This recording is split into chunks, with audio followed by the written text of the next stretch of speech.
Happy Sunday, ladies and gentlemen. I am meteorologist Sam Kenny, and I thank you guys so much for watching today's broadcast.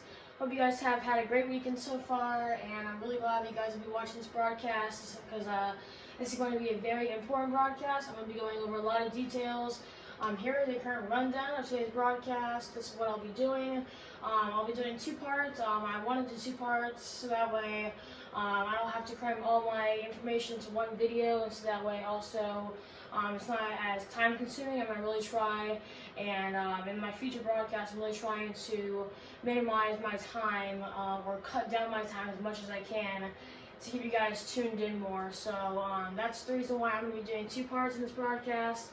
And from here on out, I'm going to be trying to do either at least two parts of my broadcast if I'm going to be talking about a lot of stuff. So today, in today's broadcast, part one will consist of I'll be giving you guys all the information about our newest tropical storm, soon to be Hurricane Zeta.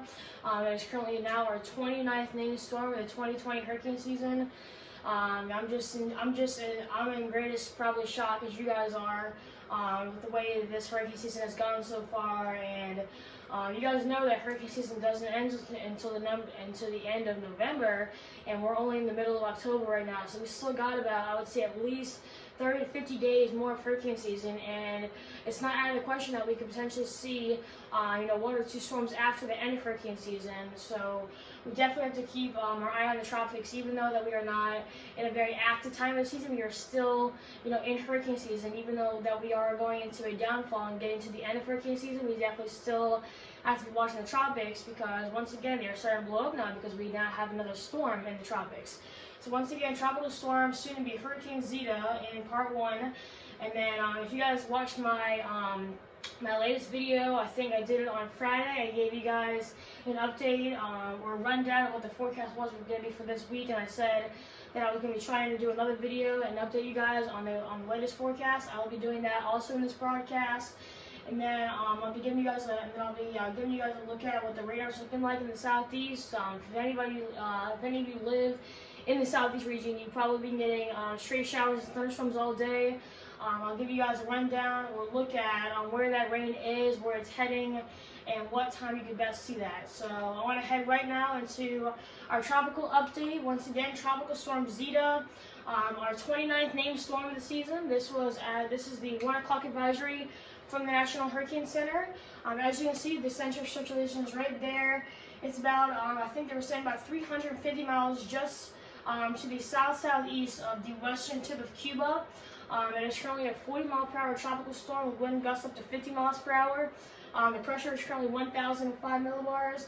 It really isn't moving right now. It's moving at about 1 miles per hour, or a different definition for that we say is just pretty much it's stationary right now. However, as it moves to the northwest, it will begin to pick up speed a little bit right now. So once again, a 40-mile-per-hour tropical storm with maximum wind gusts up to 50 miles per hour, and the pressure is currently 1,005 millibars. Excuse me. Now, because this storm is so close to the Yucatan Peninsula and also the western coast of Cuba, the National Hurricane Center has put out some alerts in regards to this storm. As you can see, on the western tip of Cuba, we are currently under a tropical storm warning, and that also includes the northeastern tip of the Yucatan Peninsula. This also includes Cancun, Mexico, the place that recently just got hit by, oh Lord, I forget what the name of the storm was. Our most recent storm that made landfall, pretty much right, I think it was just east of Cameron, Louisiana. Forgive me for not knowing that name. There's been so many storms this year, I can hardly remember any of the names because we are so far now into the Greek alphabet. But that storm recently made landfall in Cancun, and once again, we are currently looking at another storm that potentially could make landfall right near Cancun once again. So because of that, the northeastern part of the Yucatan Peninsula is under a hurricane watch and a tropical storm warning. And the reason why it is under hurricane watch is because we are expecting the storm to grow up to a Category 1 hurricane by the time it makes landfall somewhere on Tuesday morning, right on the northeastern part of the Yucatan Peninsula, right near Cancun, Mexico. So here's the latest track from the Hurricane Center. As you can see, by Monday morning, they are forecasting this to go up in strength about 10 miles per hour, up to a 50 mile per hour tropical storm. And then, as I just said, they are forecasting it, or they are expecting the storm to become a Category 1 hurricane by Tuesday morning and making landfall somewhere right around Cancun, somewhere on Tuesday morning. And then as we head into Tuesday afternoon, we are looking at an 80 mile per hour Category 1 hurricane. Thankfully, it does not look like right now they are not forecasting this to be anything more than an 80 mile per hour Category 1 hurricane. And the reason for that is because we really don't have too much moisture right now, available moisture in the atmosphere that can really strengthen this storm. And also, right now, the Gulf of Mexico, the sea surface temperatures right now aren't as warm as they were about 2 weeks ago.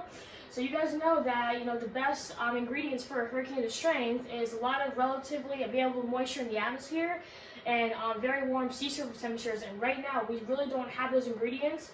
So that is why we are not expecting the storm to grow to anything more than a Category 1 hurricane, which is great news because, with all the storms that we've had gotten this year, we really don't need any more storms this year. And as I said earlier, we are still, we are heading to the end of hurricane season, but we still, are in hurricane season, and we definitely could have more storms. But thankfully, if we're going to get any more right now, at least it's just a low-grade Category 1 hurricane that we can definitely somewhat handle.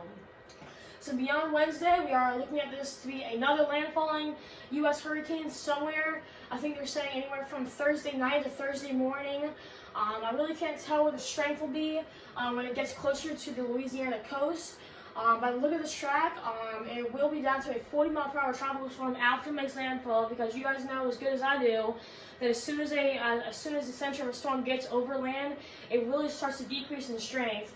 So I'm not really sure if we're going to be looking at a landfalling hurricane or tropical storm, but all I need you guys to know is that you got anywhere in this cone, you guys need to be ready for yet another landfalling storm. As I just said, I don't know whether it'll be a hurricane or not. Obviously, when the storm gets closer, we'll obviously have way more details on this storm.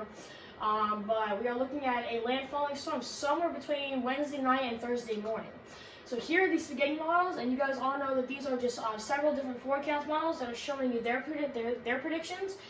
As you guys can all see, most of the models are showing it to go right just south of Cancun, Mexico, making a landfall on the Yucatan Peninsula, heading right into the middle of the Gulf of Mexico. Now, this is when things start to get tricky, because one model is showing it's going to head towards Houston, Texas, and then another one is going to be pretty much taking the exact same track as Hurricane Sally did back a few months ago. So this is just one model that's showing you guys this. Obviously, this is just telling us is that we need to be keeping a very close eye on this as the storm progresses over the next few days. Because you guys know as good as we do that as soon as the storm gets closer to the U.S. coast, we obviously will have way more details concerning the storm surge, the amount of power outages, the likely percent you have of seeing tropical storm or possibly hurricane gusts. So this is just a storm that we really need to keep an eye on as we go throughout the next few days for it to potentially turn into something dangerous. So this is the end of part 1. As I just said in the beginning of this video, I will be back with part 2 in just about a few seconds, and I'll be giving you guys the latest update, the latest forecast, of the forecast for this week. And then I'll also be giving you guys a look at the radar to see where those storms that we've been getting all throughout the day in the southeast are now, okay? So hang on tight, and I'll see you in just a second. Okay, everyone, this is the most updated forecast for this week. I'm not really going to need a picture for this one because I positioned my camera to where you guys can best see the forecast, and unfortunately it's not possible for me to be in the camera this time and you guys get the best visual look at this week. So this is the latest forecast for this week. As you guys can see, the rest of tonight they are forecasting mostly cloudy skies. It is possible to have a stray shower or thunderstorm, but there's only about a 20% chance of rain. And then throughout tonight, the low is going to be 63 with the winds out of the north-northeast at 5 to 10 miles per hour. And then as we look into this week, let me scroll that down a little bit better for you guys. There we go, much better. So as you guys can see right now, Monday through Wednesday, they're not forecasting any rain. The high temperatures will be anywhere in the mid-70s with a mix of sunshine and clouds. And then as we go throughout Thursday to Saturday, we do have a slight chance of rain.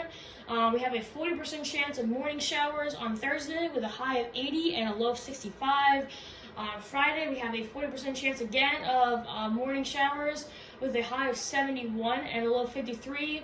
And then as we go into Saturday, we are looking at no rain with a high of 65 and a low of 54 with only a 10% chance of rain.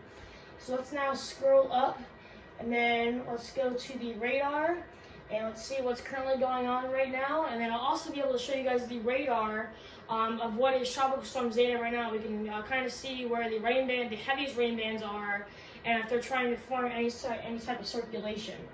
So here is the latest radar scan. I'm going to zoom in just a little bit more just so that way you guys can really see what's going on. I'm going to start in the northeastern part of South Carolina, and then I'll gradually work my way up into into parts of North Carolina. So as you guys can see right now, our main rain band is now over Conway and Loris, producing moderate to heavy rain.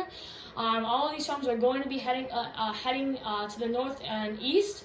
Right now, it looks like anywhere from Garden City all the way up throughout North Myrtle Beach, you are in the clear right now, and that should be the case as we go throughout this afternoon. I'll play the future radar just real fast so that way you guys can get a visual look at where this is going to be heading. So my radar will want to move for me. That'd be great. You guys know technology these days. So as you guys can see, as I just said, these storms will be heading up to the northeast at around maybe 15 to 20 miles per hour. Looks like Loris, you'll be out of this by anywhere around 4:30, so within the next hour, you should be good for the rest of the night.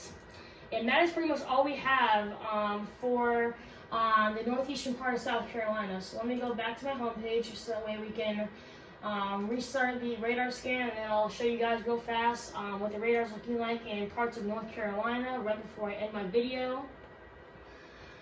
Come on, radar, load for me. Thank you. Alright, so let's go up into North Carolina. As you guys can see right now, Whiteville, you are still in rain. Wilmington, right now, as of right now, you are in the clear. That also goes for Fayetteville and Jacksonville. Looks like Jacksonville, you are just getting out of that heavy rain band. But all of these showers will be working your way up into your way, so it is definitely not out of the question for you guys to see some possible showers throughout the night tonight. As I just did for South Carolina, I'll quickly give you guys a look at the forecast really fast before I do that. I really want to show you guys. Whoa, where the heck did my radar just go? Hang on a second. Where the heck are we? Where the heck are we in Canada? Sorry about that. My radar will want to cooperate with me. You guys know technology as good as I do. It looks like most of the heaviest rain now is working its way off the coast of Virginia, Washington, D.C. Right now, it looks like you are in the clear.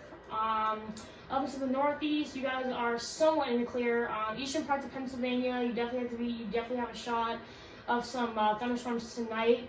But thankfully, as you guys can all see, the heaviest rain band is now off the coast, and it'll be continuing to moving this way. So we really shouldn't be watching this bring any more impacts. But real fast, I'll show you guys a quick look at the futurecast for this part of North Carolina. Here is the latest futurecast as of right now. Jacksonville looks like you are going to be in the clear for at least an hour and a half, possibly maybe more. That also goes for you in Fayetteville. It really looks like most of these storms, as they continue to move up to the northeast, they will really start to lose their strength or intensity. So if you guys really do get anything, it really won't be anything much because, as I just said, most of the storm activity will be way off the coast. So it really doesn't look like too many populated spots will be seeing too much rain.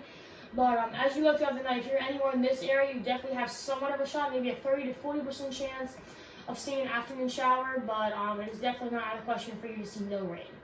So that is all I have for you guys tonight. Thank you guys so much for watching, and I hope you guys have a great day. I really want to thank you guys for all the support that you guys have been giving me over the last few weeks. There's definitely no question about it that if you guys haven't been giving me the support that I have been getting, I would be this far in my career with weather. So I really want to thank you guys for all your support. So thank you guys so much for that, and I hope you guys have a great day and a great rest of your week.